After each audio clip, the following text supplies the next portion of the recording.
بسم الله الرحمن الرحيم وأنه هو رب الشعرى وأنه أهلك عادا الأولى وثمود فما أبقى وقوم نوح من قبل إنهم كانوا هم أظلم وأطغى والمؤتفكة أهوى فغشاها ما غشى فبأي آلاء ربك تتمارى هذا نذير من النذر الأولى أزفت الآزفة ليس لها من دون الله كاشفة أفمن هذا الحديث تعجبون وتضحكون ولا تبكون وأنتم سامدون فاسجدوا لله واعبدوا صدق الله العظيم.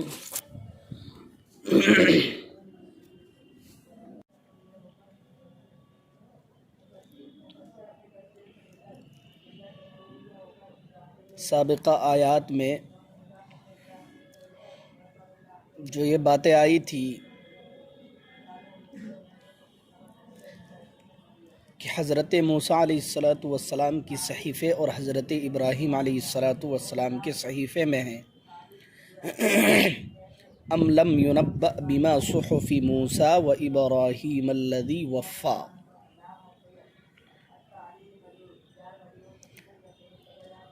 کیا وہ لوگ باخبر نہیں حضرت موسیٰ علیہ السلام کے صحیفے میں جو کچھ ہے اور حضرت ابراہیم علیہ السلام کے صحیفے میں جو کچھ ہے وہ کیا ہے؟ ان کے صحیفے میں یہ ساری باتیں اب تک چل رہی تھی.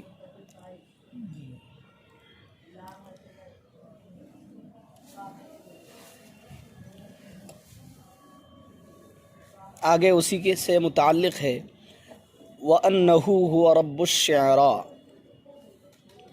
اور بے شک وہی رب ہے شعرا ستارے کا بھی. شعرا بکسر شین، شین کے کسرے کے ساتھ ایک ستارے کا نام ہے.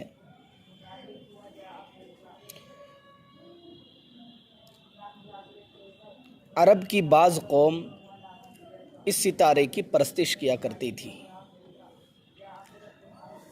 اس کا بھی توڑ اللہ رب العزت نے ذکر کیا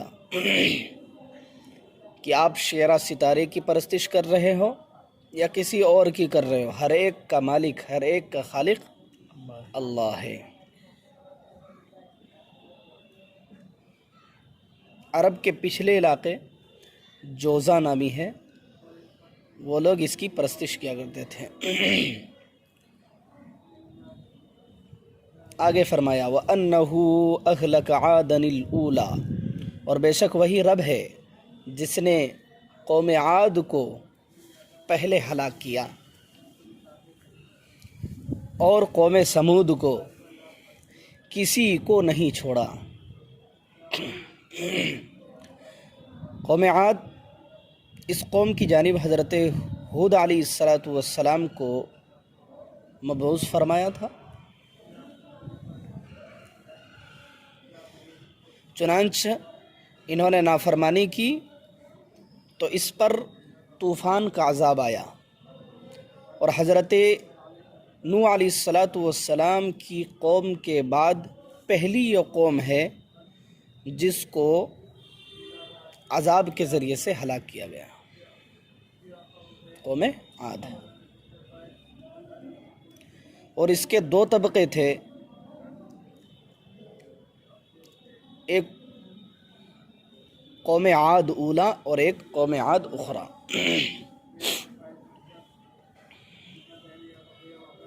اسی طریقے سے قوم سمود کو بھی اللہ رب العزت نے ہلاک کیا.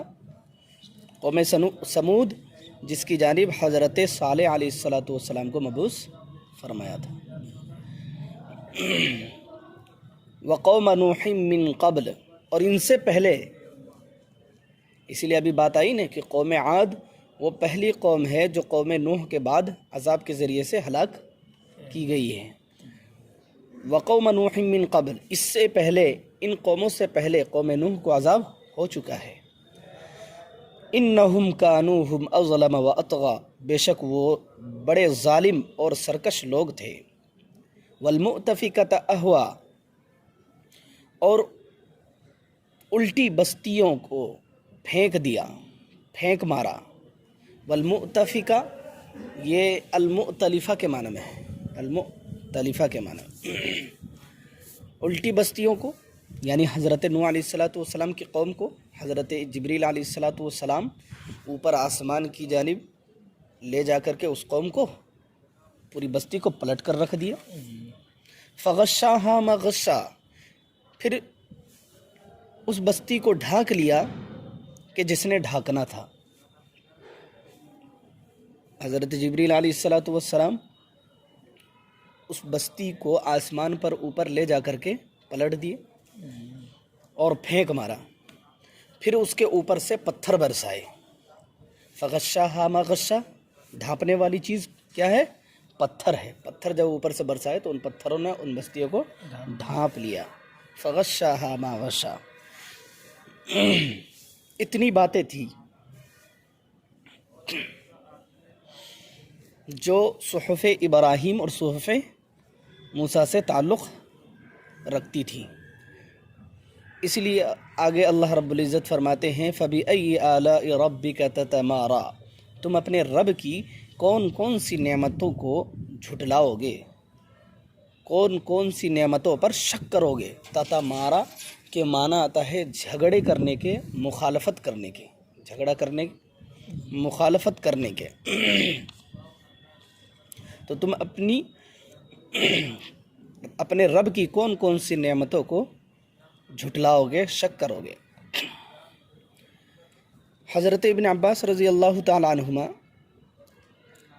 اس آیت کے بارے میں ارشاد فرماتے ہیں کہ تتمارا مخالفت کے معنی میں ہے، اسی کی جانب اشارہ کرتے ہوئے فرماتے ہیں کہ جب اتنی نشانیاں اللہ رب العزت کی آ گئی اور ساری باتوں کو بتلا دیا، قوم عاد کا عذاب، قوم نوح کا عذاب، قوم سمود کا عذاب، اس سے پہلے اللہ تزر وازرۃ وزر اخری، کوئی ایک شخص دوسرے شخص کا عذاب اپنے سر پہ نہیں لے سکتا۔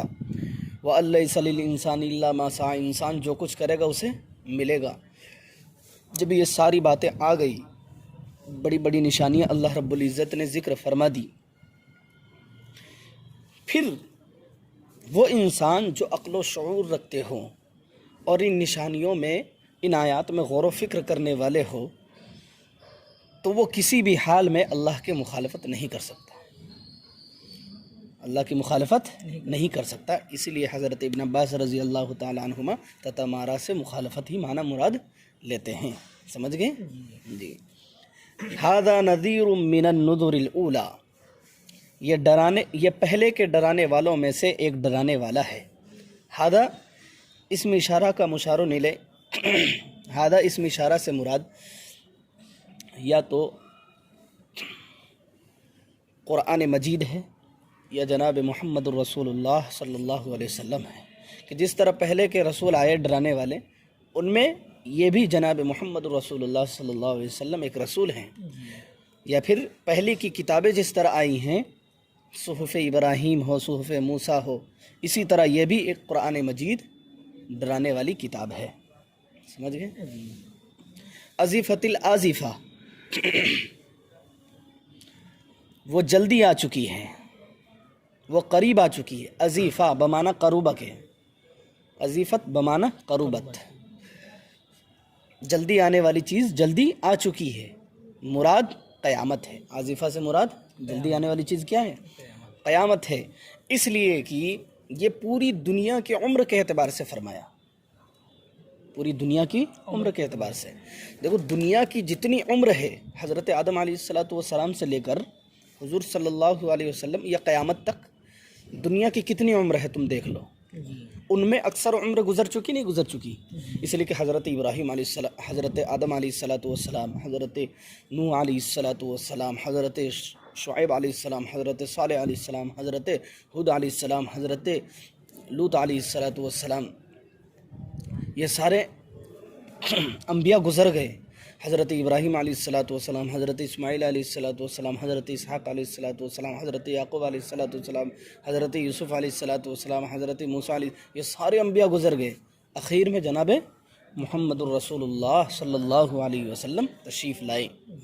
اب نبیوں کا سلسلہ ختم، کتابوں کا سلسلہ ختم، یہی کتاب آخری کتاب، اور ہمارے اور آپ کے آقا و مولا جناب محمد الرسول اللہ صلی اللہ علیہ وسلم آخری نبی ہیں۔ لہذا دنیا کی جو پوری عمر ہے، اس پوری عمر کے اعتبار سے غور و فکر کیا جائے اور دیکھا جائے تو قیامت قریب ہے، قیامت قریب ہے، کیونکہ حضرت آدم علیہ الصلاۃ والسلام کی کتنی عمر گزر گئی، اتنی دنیا کی عمر ہو گئی۔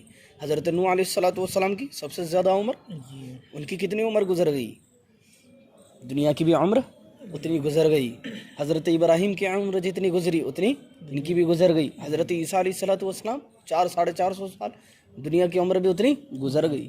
ہمارے آقا و مولا محمد الرسول اللہ صلی اللہ علیہ وسلم کی عمر محض 63 سال، سمجھ میں آ رہی بات؟ تو اس اعتبار سے قیامت بالکل قریب ہے۔ لیس لہا من دون اللہ کاشفا، نہیں ہے کوئی معبود سوائے اللہ رب العزت کے جو ہٹانے والا ہو، اللہ کے علاوہ کوئی ہٹانے والا نہیں۔ یعنی قیامت کو اگر کوئی ٹال سکتا ہے تو وہ صرف اور صرف اللہ رب العزت ہے۔ وہ جب چاہے قیامت آ سکتی ہے، وہ نہ چاہے تو قیامت ابھی نہیں آ سکتی۔ افمن ھذا الحدیث تعجبون، کیا بھلا تم اس بات پر تعجب کرتے ہو؟ ھذا الحدیث سے مراد قرآن کریم ہے۔ تم اس قرآن کریم جو سب سے عمدہ کتاب، جو اللہ کا کھلا ہوا معجزہ ہے، اس پر شک کرتے ہو، اس پر تعجب کرتے ہو۔ وَتَضْحَكُونَ، اور تم ہنستے ہو، وَلَا تَبْكُونَ، اور تم روتے نہیں ہو جب قرآن پڑھا جاتا ہے، قرآن کو سمجھ کر تم روتے نہیں ہو۔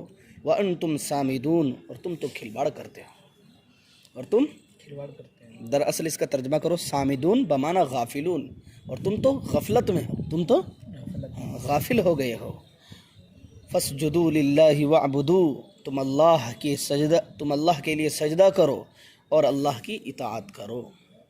چنانچہ یہی وہ آیت ہے قرآن مجید میں جو سب سے پہلی آیت ہے آیت سجدہ میں سے۔ حضرت ابن عباس رضی اللہ تعالی عنہما سے مروی ہے کہ جب اس آیت کو اللہ کے نبی نے تلاوت فرمائی تو وہاں جتنے موجود تھے مسلمان مشرکین، وہ سارے کے سارے سجدے میں گر گئے۔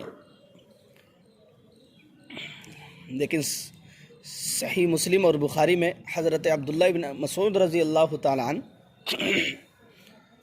فرماتے ہیں کہ سب کے سب سجدہ کر لیے ہیں، لیکن ایک مشرک بوڑھا وہ سجدہ نہیں کیے، وہ سجدہ ریز نہیں ہوئے، بلکہ وہ زمین سے ایک مٹھی مٹی اٹھا کر اپنی پیشانی پر لگا لیا۔